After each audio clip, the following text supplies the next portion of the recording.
Hank on Hank. This is my favorite quote in the movie and in all of it. I love this. It's like a poem. Hank is candid. Hank is indiscreet. Hank is decisive. Hank acts too quickly.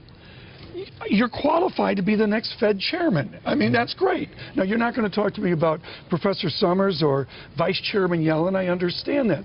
But what are the characteristics we need in a Fed chairman is they unwind their balance sheet and we confront those possible instabilities?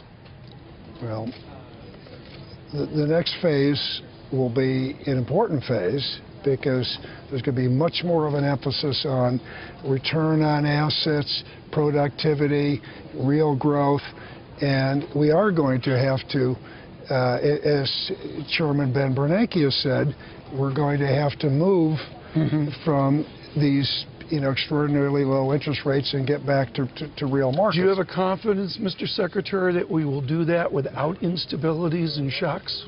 Well, first of all, there's bound to be volatility. There's no perfect solution. When you have a big, ugly, messy problem, there's never going to be a perfect, elegant solution. And so I believe that Ben Bernanke has been a hero. I think to be where we are today, where you've had growth of 2% since late 2009, right, while we've been undergoing this necessary and massive deleveraging of consumers, right, that's important. So there's bound to be some volatility.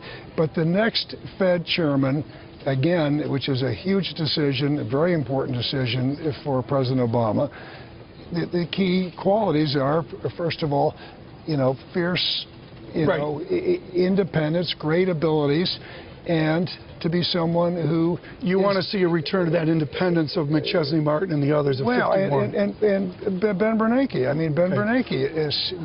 And then someone who's a good communicator and can build consensus. I want to ask, you're a kid out of Chicago. You went to Dartmouth. You played basic football. You were not the brightest kid in the class. You've said that. Vladimir Putin took a shot at the United States today in his op-ed in the New York Times. He questioned American exceptionalism. How do you define American exceptionalism, and how can we keep it?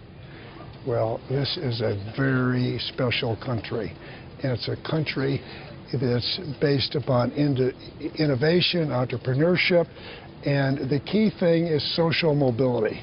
The fact that everyone feels in this country they've got a chance to succeed. And so I think the most important thing we have to do to keep this spirit of American exceptionalism is fix our economy so that we're growing at a level so we can sustain our long-term prosperity, create jobs, and narrow the gap, this widening income gap. Because I think if there's anything that's demoralizing, it's to have the gap get wider and wider.